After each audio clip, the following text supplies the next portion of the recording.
Hi, I'm Vernā Myers, or as some of you fondly refer to me as, the Diversity Lady. Welcome to Sundays with Vernā podcast. I'm your host, Vernā Myers.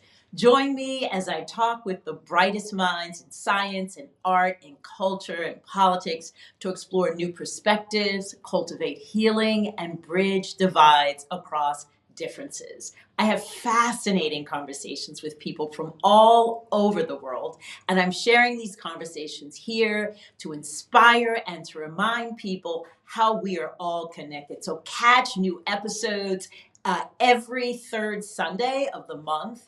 And thanks for spending time with me today. If you enjoy my podcast, subscribe, rate, and review the show, and share it with your network. Now, let's jump right in. Hello and welcome to Sundays with Vernā. This podcast was created in the wake of the Black Lives Matter movement to bring together the brightest minds in culture and in science and in business and politics to have candid conversations that bridges our divides and also amplifies awareness. I'm your host, Vernā Myers, and I'm so glad that you joined us because we're going to have an opportunity to talk to Tom Vozzo. Thomas Vozzo is the CEO of Homeboy Industries, a successful gang rehabilitation and re-entry organization. He left his corporate career to positively impact society and has led Homeboy to unprecedented growth and success. Under his leadership, Homeboy has won multiple awards, expanded its social enterprise portfolio, and significantly increased its impact. Tom recently published a book, The Homeboy Way, a radical approach to business and life, outlining practical ways to address social issues and provide a unique path for personal and business leadership. He continues to lead the team at Homeboy, embracing core values of kinship, empathy, and social justice. Welcome. We're so glad to have you, Tom. Oh, great, Renee. It's good to be here to talk about all the things you just mentioned. I know, right? So I don't know how many of, I mean, Homeboy Industries has been on so many different shows and lots of people know about it, but I think some people still don't know about Homeboy Industries. So can you tell us a little bit more about what you all do and what kinds of successes you've had? Yeah, so let me tell you about Homeboy Industries. So it was started over 35 years ago by our founder, Father Greg Boyle, who's a Jesuit priest. And his first stop as a parish priest was at a church called the Dolores Mission, which is the poorest parish in the whole Archdiocese of Los Angeles. In Dolores Mission, East Los Angeles, is really the ground zero for gang violence. And back in the 90s, it was a decade of death in Los Angeles, a lot of gang violence, people joining gangs, a lot of problems. So Greg wanted to get these young men in his area out of gang life. And he hit upon this simple notion, which looking back, it's so obvious.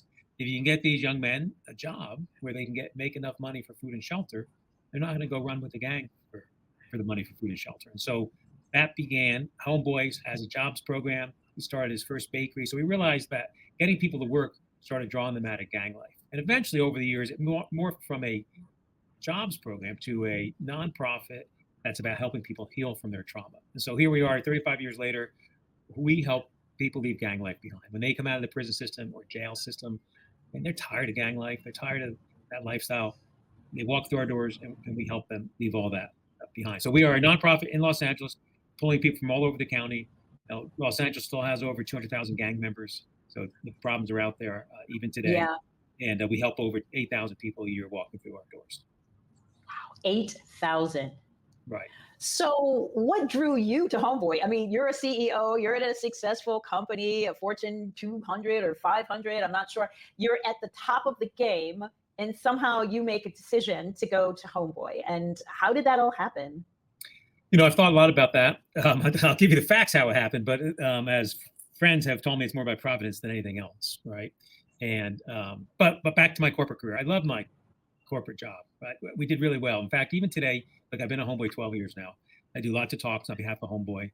And oftentimes in my talk, I would say I'm a committed capitalist. I really do believe well-run companies are good for our society. And so to me, businesses are helping create jobs and quality jobs for people and provide structure. But while I love the corporate world and I'm good at business, and like I started as a young manager and I worked my way all the way up to the top, and through what I thought through my own merit and hard work, I got there, right? I live the American dream. We can talk about this a little bit later, but I realize that's not a dream for everybody that is attainable. And so all along the way, I love the business world. And I think capitalism is good for our society, but there's something a little bit misaligned in our capital markets. That there's always shareholder value is on top of employees and valuing employees. And look, well, companies keep those things in balance, but there's always a time when push comes to shove that it's out of balance and employees are left on the side. And I thought there's got to be a different way to help people run companies so that people can be equal value. And that was always nagging at me. And so, look, I worked at Aramark Corporation, very successful, privately owned. Then we went public, and then we were privately owned by private equity again, which means I was able to go through a couple of those transactions. And so then at the end of those last 4 years, I had these golden handcuffs on cuff, and I can do something different.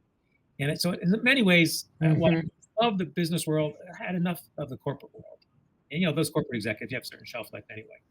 All right, so I left the corporate world, and I thought I would, not work again, but work with some private equity companies to buy businesses, and I sit on the board and do that type of second chapter in my career. But along the way, a friend of mine asked me to have lunch at the Homegirl Cafe. And this friend, he's my friend because we're on the board of Salvation Army of Los Angeles together.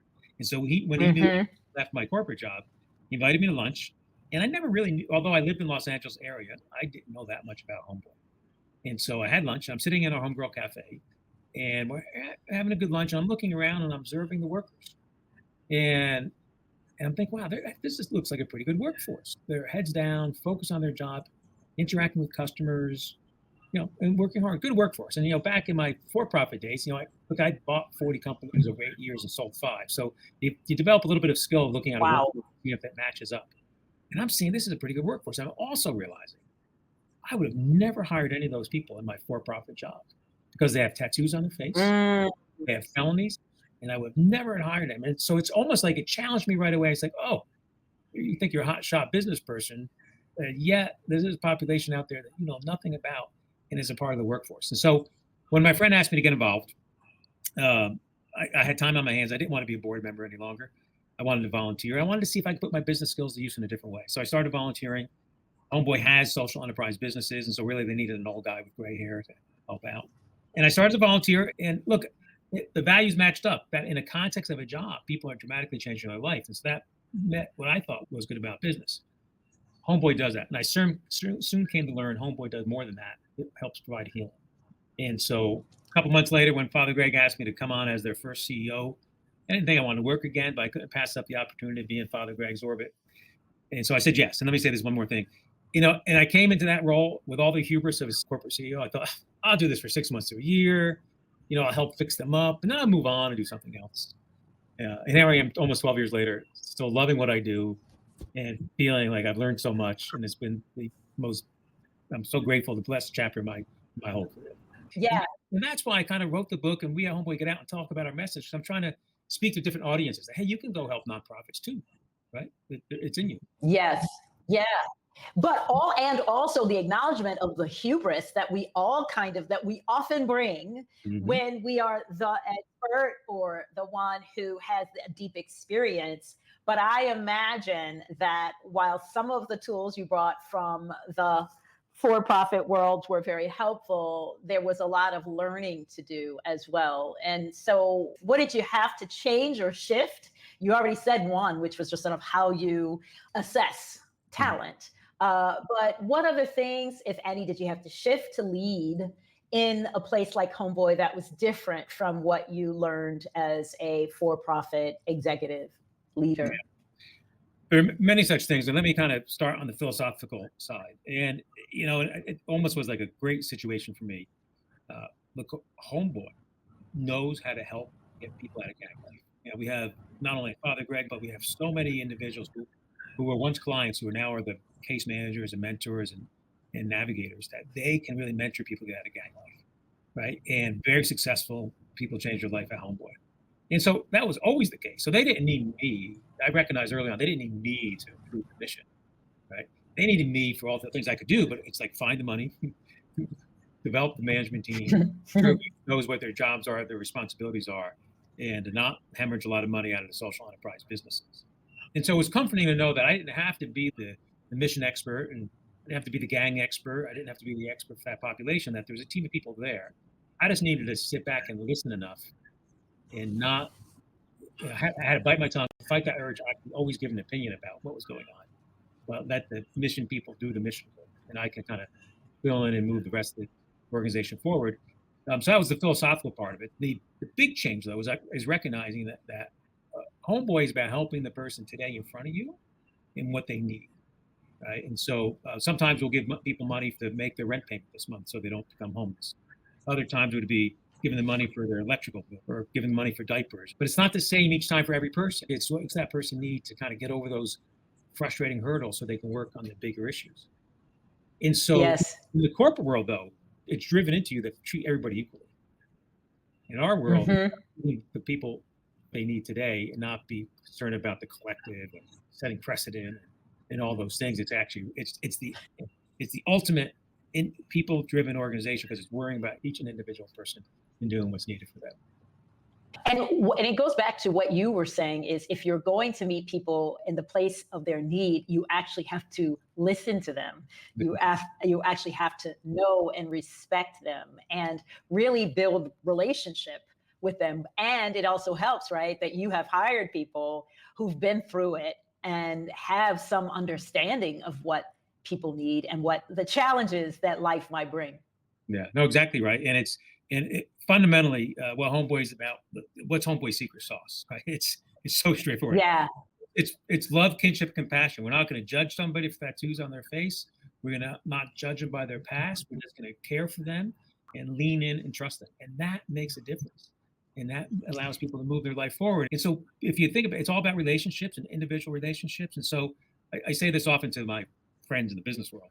You know, in the business world, it's very transactional. Like if we're walking down a hallway in the office, we run into each other and we'll chit chat, right? But we have like 7 things going on in the back of our brain.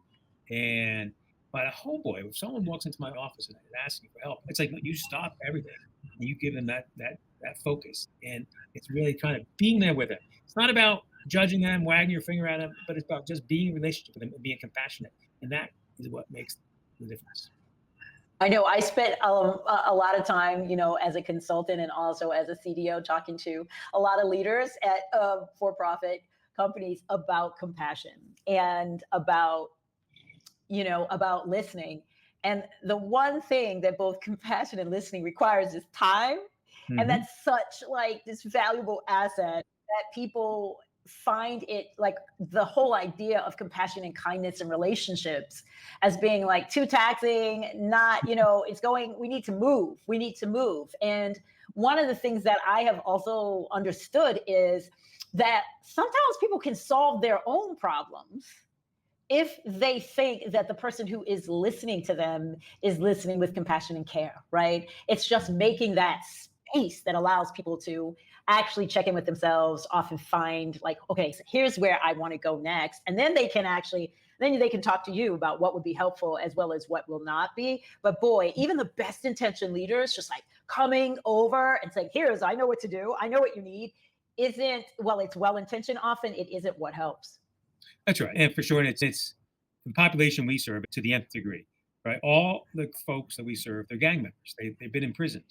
But 2nd and 3rd generation gang members, they had no chance in life other than becoming a gang member. Their uncle jumped them into a gang. Their mother told them to stand on the corner to be the lookout. They told them not to go to school. So it was almost imprinted on them to be gang members. Yes. And all their life, they've been told they're no good, whether it's the school system, the court system, the jail system. And so they don't need to be told things. They're survivors. I mean, they've gotten this far in life. They're survivors. They just sort of need the compassion and the empathy and the support, the unending support underneath them. Then they can move their life forward. And that's a nice shift. People have to sort of just accept that and see that, and then it happens. Do you have a story or any recollection of discovering some amazing skill or capability within one of your Homeboy folks that you didn't expect? Like if you were honest, you would say, that is kind of blowing my mind that this person understands or brings this kind of skill and understanding. I would like to tell 2 stories and kind of different angles to it. Okay. And it's not so much a skill. It's like what surprises me, but it kind of talks about the challenges of our people. So at Homeboy, we have businesses, social enterprise businesses. And what's the value of having our businesses is that it provides the structures to one's day. You just can't go to your therapist all day long. We remove tattoos that only happen for a little bit of time, anger management, substance abuse therapies, all that. But also they work during the day. We have a bakery, cafe, and so on, right? One of our businesses is a bakery, and it's artisan made bread. And by the way, there's nothing better than breaking down the gang animus among gangs, the hatred among gangs, is having two rival gang members be at that bread table rolling dough, shoulder to shoulder, because they know how they got to get rolls producing the day, and they got to work with each other. And one of the fundamental learnings at Homeboy that Father Greg teaches, you don't demonize somebody in relationship with. And so part of this is like forcing the situation for a relationship to occur. So anyway, so our bakery is terrific. We also have farmers markets, and we send our homies out to each farmers market, and we give them the van. They load up the van with bread. They drive the farmers market, set the tent up, sell the bread, take the cash in, and bring it back. Right? And we'll skip over all the accounting audit gaps we got there, but it all works out, right?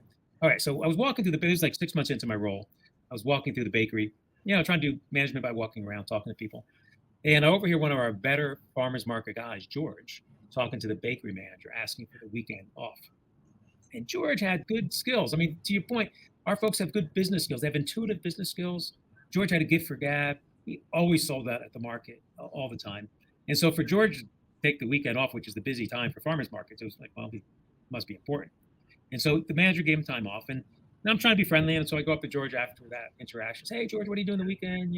I'm pretty glib. Are you going away? What are you doing? Well, he tells me, I'm reporting in. I said, reporting in? What's that mean? And he says, well, I'm reporting to county jail. I said, well, why? He says, well, I owe money. This is sort of a side comment on the society. So these folks come out of prison and jail with massive amount of debt. They have not just restitution costs, but court costs, parole officer costs, judge costs. It's like, how does society think that they in prison, they're not making money. They're going to come out. How do they think you're going to pay off right away the debt? It's just nutty. But George was trying to do it the right way. He didn't go to his homeboys and his gang to borrow the money because he knew he was going to be indebted to them. He didn't go to a loan shark to borrow the money because he knew he couldn't afford the interest rates on top of that. At the time in LA County, you could go into county jail for 3 days and earn off my money you owe.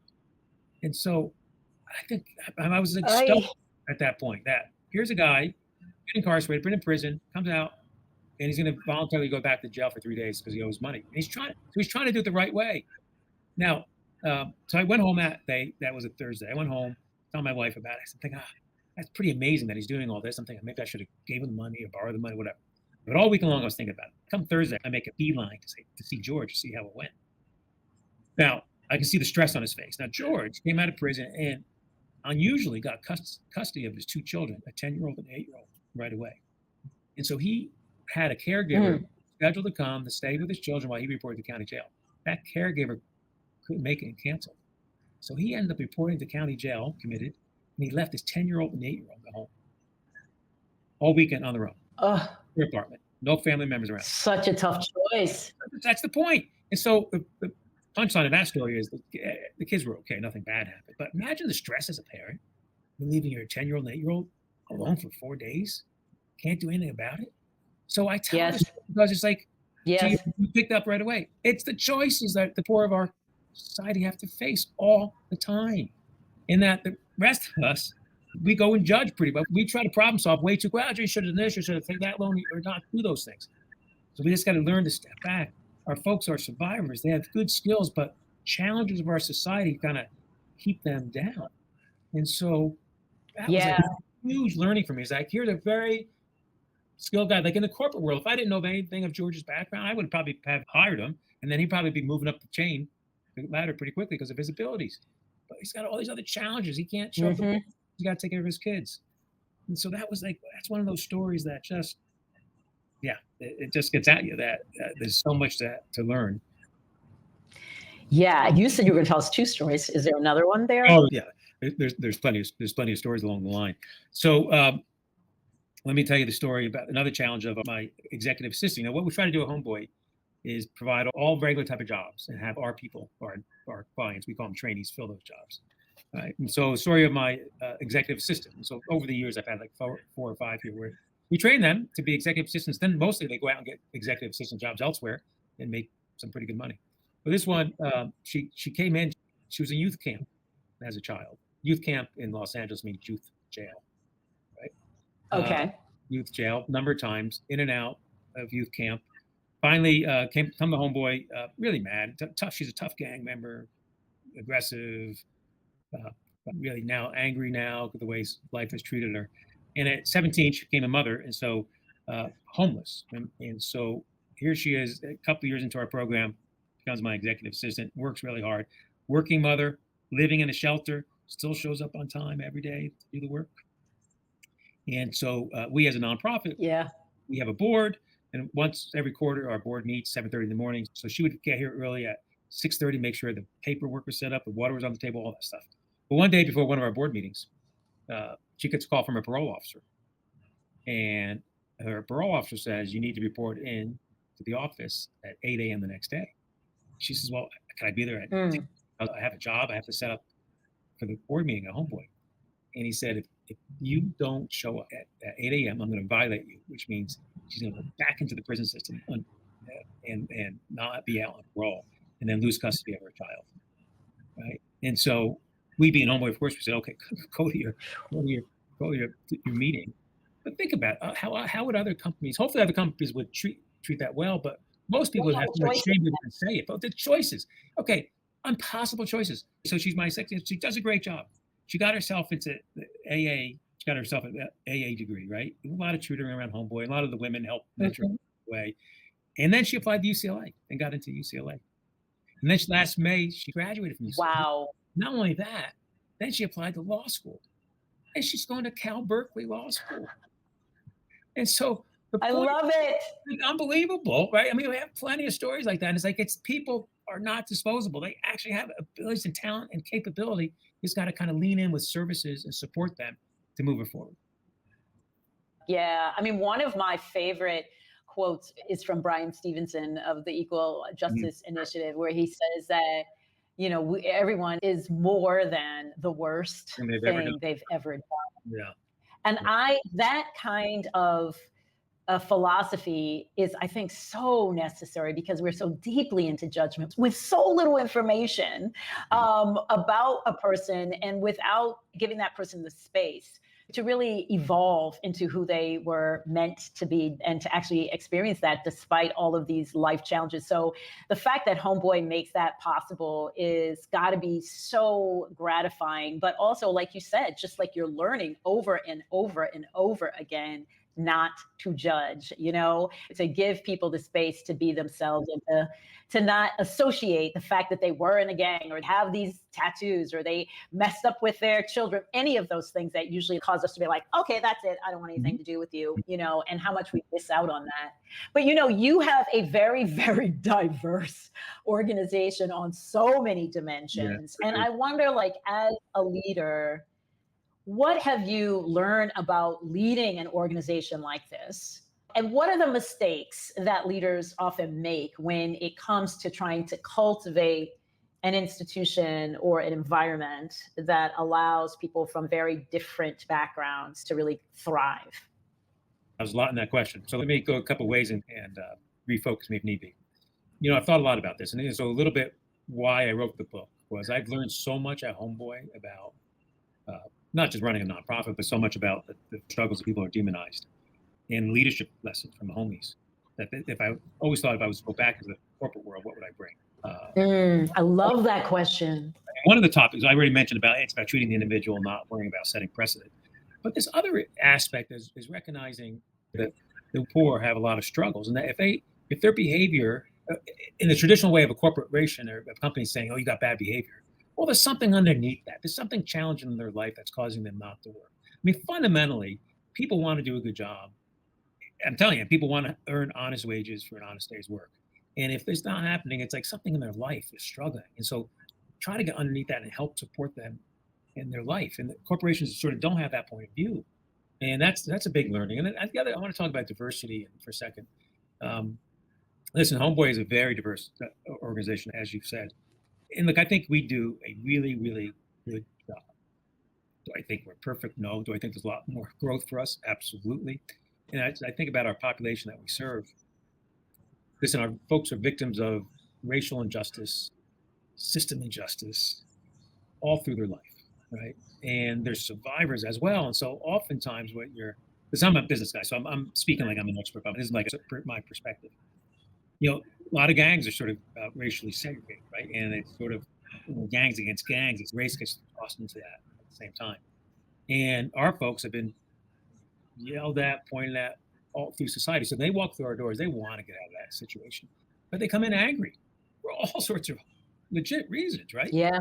So, and race is sort of always at the top. Mhm. So through Father Greg, right, our philosophy is treating it, again, back to the individual and leaning in with love. And it's about positive relationships. You can't demonize somebody in relationship with, right? And we very clearly, we work with gang members, not gangs. We don't want to breathe life into a, you're from here, you're from there, let's keep you separated. We go out of our way to sort of mix people around. And so a couple things, as I set the context there, like we don't shy away from talking about racial issues. Like a lot of, I think, business world shies away from putting language around it, which I get how they got there, but that's not helping, right? Look, I'm really proud. Like over these years now, we've worked hard to grow folks from within. So now 2/3 of our management team are former clients, which means we have that level of diversity all Wow. in the organization, not just frontline managers and directors, but VPs, people on my executive team. And our folks have had the intuitive ability, the natural leadership skills, but I've recognized that I've had to take the best practices out of the corporate world and help give them the managerial toolkit around it. And so, what am I saying?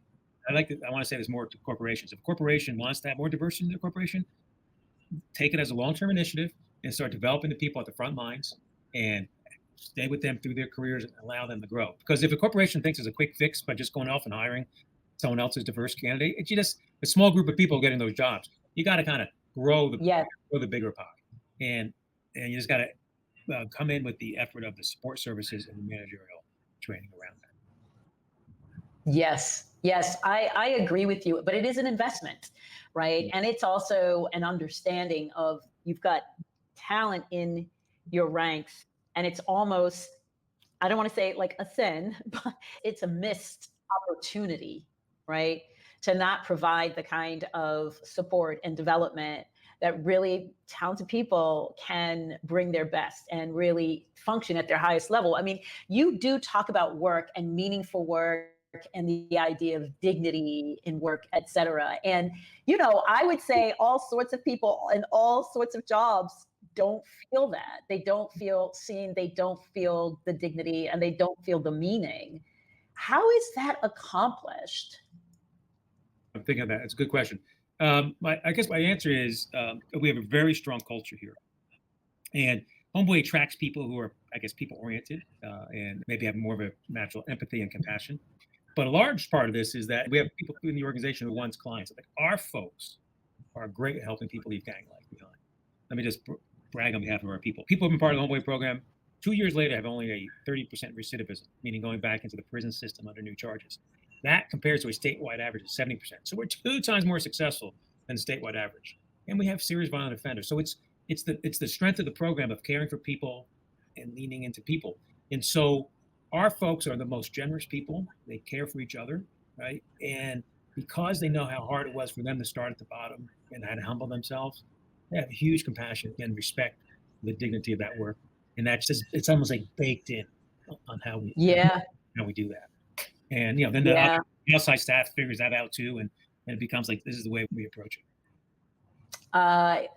I love that because I know that it's very hard if you are a person who understands and has that kind of affinity towards human beings, and then you go and you work somewhere where that's not present.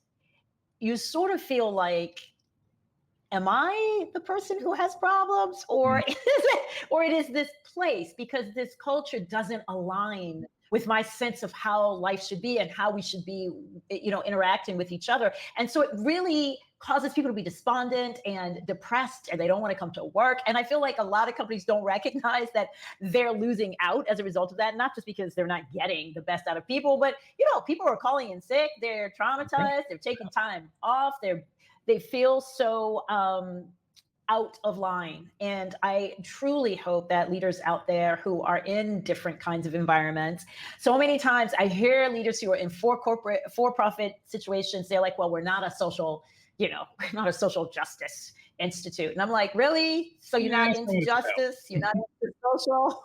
Yeah. Well, I You're think not into that's the people, word, in other words.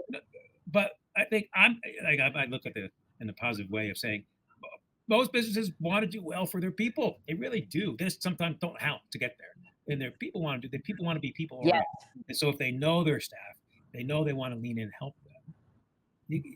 You can just do it more on an individual basis. You don't have to sort of have this sort of a lot of these titles around it. I want to, if I can give me a space, I'd say one more thing, a little bit different. Listen, one of the things I've recognized at Homeboy is we've been successful, just as I said, helping people leave gang life. But we're also successful helping people. We have an 18-month program. They come in, we help them get resilient enough through healing to go out and get a job elsewhere. So we lift people out of poverty. And I want to say this: the poverty rate in America has been the same for 45 years. And I think the business world can do a job in leaning in. Like if every corporation took next 15% of all their hires hired the poor, that would make a dent in the poverty. Also, committing resources to provide that support structure. And I know the number's enough. It's not going to cost the corporation that much more, but the amount of loyalty you get and the good workers you end up getting long term, it's a great payback. And so it's sort of like if a corporation's thinking they're doing this program because you're going to need to be more social justice oriented. Well, that's not really what we're saying. Think about your own workforce and how to improve your workforce and the happiness of your workforce. Thank you. Thank you so much for sharing that. And it's a lot good things for people to just contemplate. What if we were to decide that we would actually try to solve poverty in this country? These are really successful companies that could, as you say, make a true difference. Now, at the exact same time, we have this group of moneyed white conservative men who are promoting all sorts of misinformation and are involved in an anti-DEI movement, which they seem to have been working on for a while. What would you say to them or to people who might be misguided by them by this rhetoric? What would you say to the leaders and what would you say to just regular people who are picking up on some of these messages? Listen, I mean, particularly my friends who look like me and who are in the business world. And I say, look, one of the hardest things to be in this country is a black man. It is just one of the hardest things to be, right? And so let's not forget that. And the other thing I would say is come visit Homeboy and sit in our lobby for a bit of time. Just talk to the folks. You don't need to know anything about their background. You'll get a whole different opinion about it along the way. Particularly for the business-oriented folks, I would say, come on, let's wake you up. Where's the workforce of your future? If you don't have a management team that looks like your frontline employee, if you don't have a management team that looks like your customers, you're not going to be successful. I mean, there's a dollars and cents aspect of this, besides what is a corporation's commitment to society aspect of that, and helping people out. And so, while there may be mislabeled and people may not like the words DEI any longer, or, belonging is a big part of it, which is important. Get to the fundamentals of what was trying to be accomplished there. Yes. Very important. Right, is very important. And you can't stick your head in the sand. We're part of our society. It's your obligation to sort of do something. And so I don't have a lot of patience, if you can tell, with this. Well, can I just say, I am so appreciative. I am so glad to hear that you are saying that, because in some ways you are in circles that I won't be in. That a lot of people who are on the ground trying to do this work may not actually have access to, or folks are not going to tell them or ask them what they tell you or ask you. And for you to actually speak up and to say that is it makes my I'm grateful is what I will say. Well, no, and I appreciate that. Yeah. I was just going to say, I mean, it matters. Yeah, it matters. And because I think what gets lost is somehow the dialogue, the narrative got out there that DEI means just telling all white people they're racist. Well, that's not what it is. Yeah. Yes. And I think that what was really hard, I mean, and obviously there were some situations where people were feeling condemned, et cetera. And we all know, or not we all know, but many of us who are in the spiritual world are like, okay, people need redemption. They need grace. They need space, all that, which I truly believe. But I think what was really hard for a lot of white people who were living the life that they were given, and not certainly it's not that all white people are living, the easy road, but to actually face the reality that there were structures set up to favor some and to exclude and block others, so that the work is not just about your personal, like what you're learning as a human being one to another, although that matters, the interpersonal, but it also to actually realize, wait, this thing has been structured in a Yeah. way for some and not others. And therefore, I need to be part of breaking those structures down and removing those obstacles because that's going to benefit all of us. Somehow that seems like hard to grasp for some folks. And I think part of it is that they think, oh no, that means I'm going to have to give up stuff. What do you see and hear that is the fears that people have around some of the work we want to do around diversity, equity, and inclusion? I haven't been asked that question. I think you got a sense of it that people feel like they have to give something up to make space, and that's not what's being asked of people, right? I think what's being asked of people is to change. Let's help improve the structures or break down some of the structures.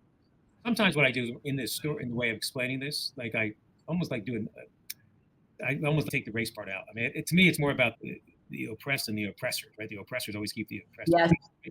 And I tell a story about here in Los Angeles County. We have a contract with the county to do case management services. We get very little government funding, so I was finally able to get this government funding, right? And they do case management work, so they're paying for 2 case managers. What makes our people successful, as I've been saying, we have people with lived experience doing the work, right? And so we finally got a contract. We see what's written, and it says, well, you can't have people have felonies on this contract. And I say, well, wait a minute, but our people, they're the best case managers.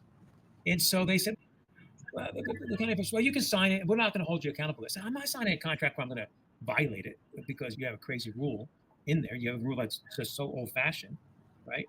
And then secondly, so that's an example of like the system kind of locking people out and not giving people a chance. The second part of this is that when we got this contract, we had to fill out their database. And now, like a 40% person's time is filling out the database. 6 months into the contract, the county comes back to us and says, hey, look, of all our providers, you guys are doing the worst job at filling out the database. And then we would say, but who's doing the best job of actually serving the clients? They say, oh, you guys are doing the best job of serving the clients. And I said, well, can I get more case managers since we're doing the best job? He said, no, because you don't do a good job of filling out the database. The database was created by a master's level person thinking that's the data they need. And so our people who don't have a high school education but doing great work can't get paid via the county. That's why I got private funds to do it. But that's an example of how the structure of the system unconsciously keeps people who are poor and non-educated down, right? If we were only fully government funded, our folks would never rise up because they have to qualify for government contract. We were privately funded, that they can rise up. And so when I tell that story, other business people kind of get what I'm saying, that there are these structures and systems out there that hold people back. Yeah, or the fact that a person has to pay when they come out, but they somehow are stigmatized and can't get a job. So they're kind of like caught in this horrible situation. I was wondering about that. Funding. Where does most of your funding come from? We're blessed with generous donors. About 60% of our funding comes from donations and foundations, individual donors.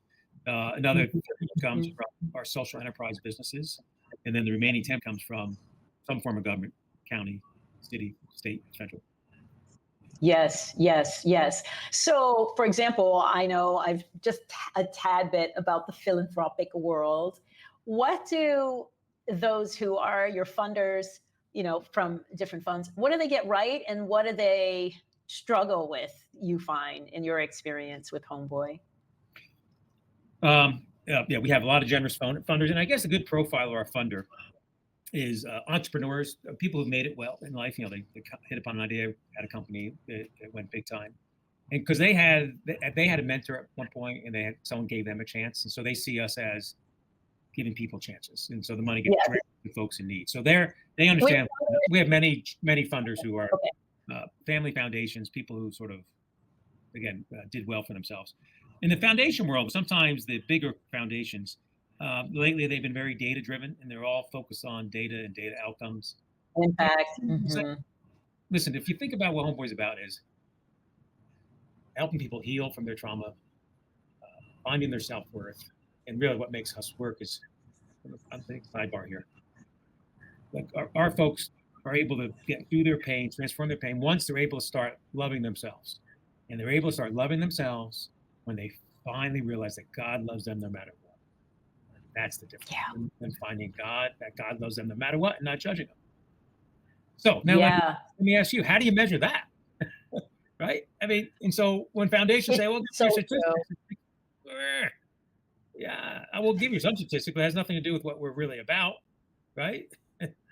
And even, really important statistics about recidivism, all of that. But it's hard to, as you said, measure somebody's self-worth or their ability to love and forgive themselves. And one of the things that I notice about you and your philosophy is that you are not ashamed to bring in faith. And I really wanted to ask you where that's come from. Where has your spiritual sort of orientation come from?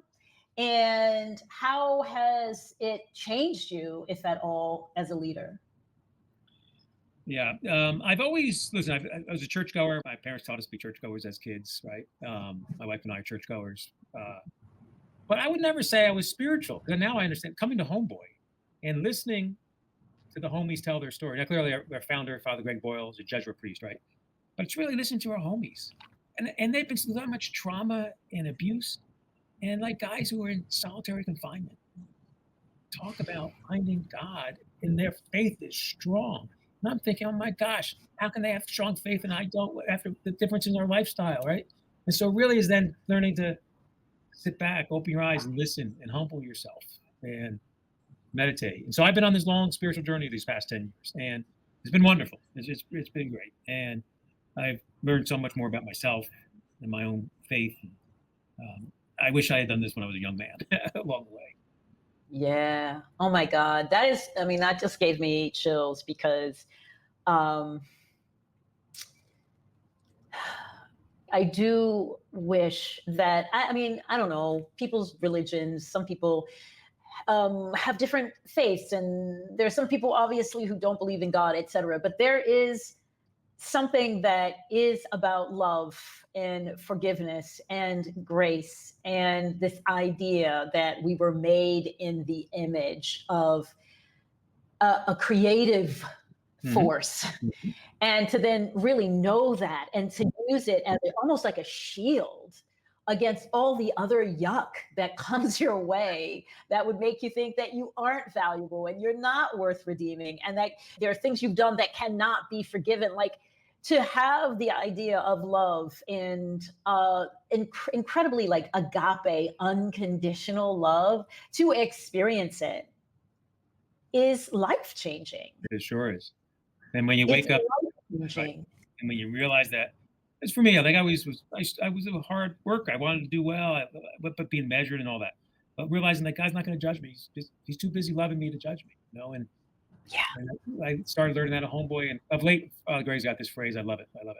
He says, "The God," talking about God, the God we seek, the God we know, is a God who can't take his eyes off of us. It just lovingly loves us, and that's is a God who can't take his eyes off of us. Right. Just loves us. I love that. I love that. I think if we were to hold that love for one another, we would discover so many wonderful life aspiring things. And we probably wouldn't have as many gangs, and we probably wouldn't have as many people who are incarcerated right now. And we probably wouldn't be in as much fear as we are right now, because that stuff all churns around and creates more fear. One of the things that I also wanted to do is to give you a chance to talk about what you guys did in COVID, all of your clients. How did you manage through COVID, and what did COVID teach you? Yeah, those first couple of years was very difficult to, two different tales of this, right? And so, look, as soon as the pandemic hit, we closed for 2 weeks, and then we opened back up again. Thankfully, in the city of Los Angeles, the mayor passed saying if you're a gang rehabilitation program, you can stay open. And so we opened up, and this speaks to the loyalty and the love of the care of our folks for our mission. That our team, they came into work. Now we did everything as safe as possible, 6 feet, mask, and all that, but they came in because they knew what's so important. We pull from our clients come from all over LA County, right? It's important to get them out of their gang territory, their neighborhood, and get them in a neutral spot. And so our facility, we call it, it's a sanctuary, it's a safe spot, right? And so by closing would be a big problem. In Los Angeles here, or maybe it was all California, was talking about, safe at home, right? Well, you can't be safe at home if you don't have a home, right?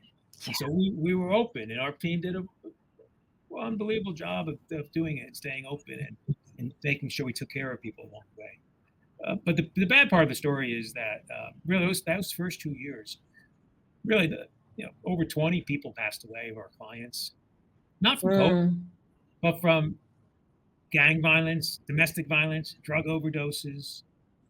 It just, listen, early on, when I first came to Homeboy, I was trying to learn a lot. And I remember talking to Father Greg and learning about this. And, I came into this like with traditional thinking, tough on crime, longer sentences. And then we had this dialogue. He was saying, longer sentences don't work.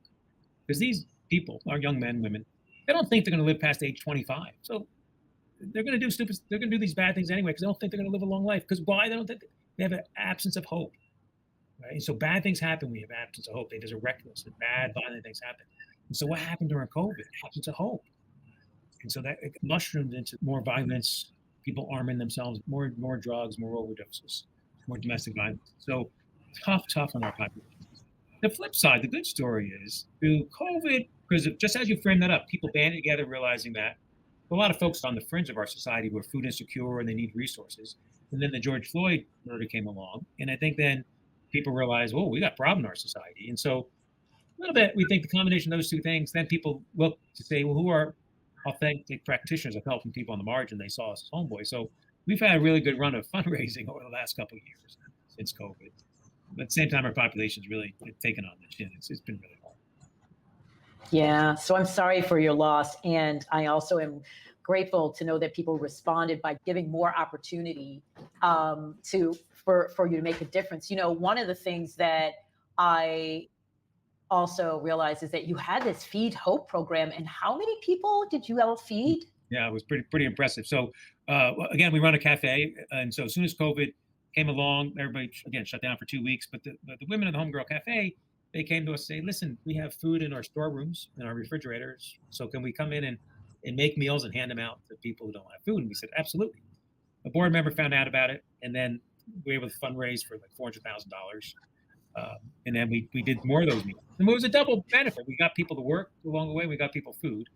And then we finally got a county contract. And then we made 10,000 meals a week, freshly made meals. So that was pretty impressive. Really proud. Wow.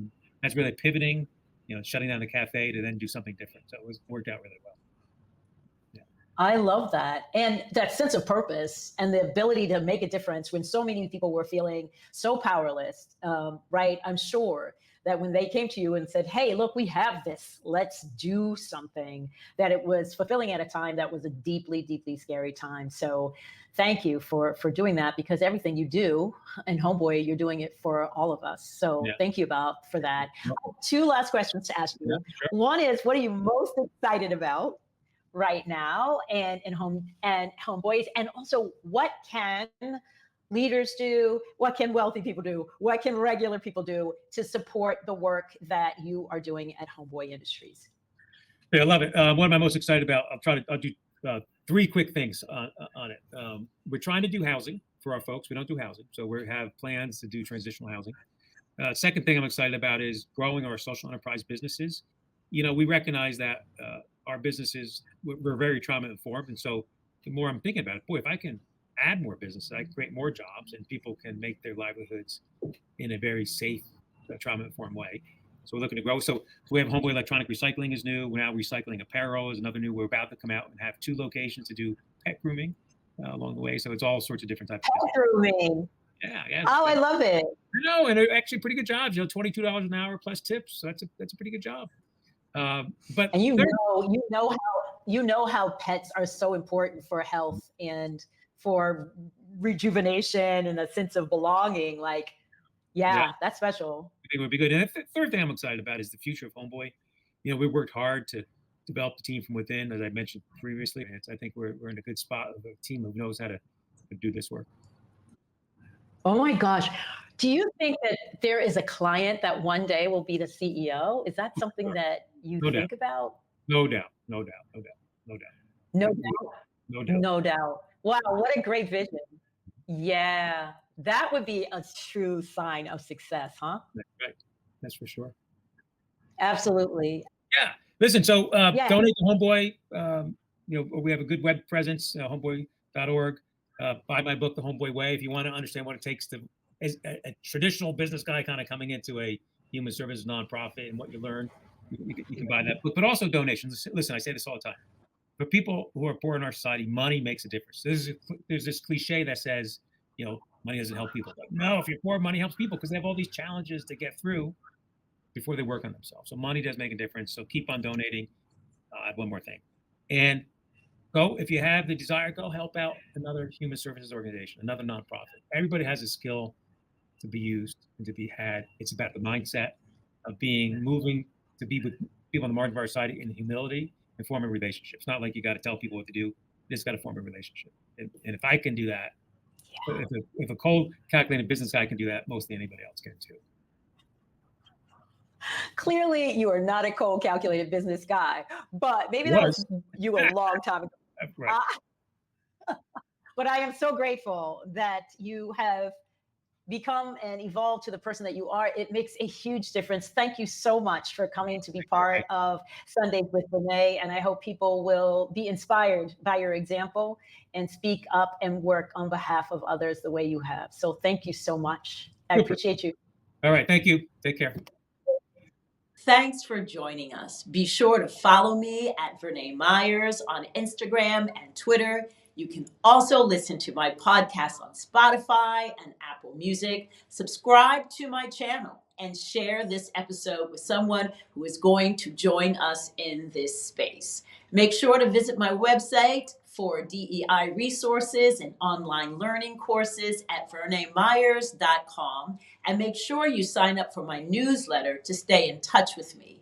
Thank you again for listening, and see you next time for more Sundays with Vernā.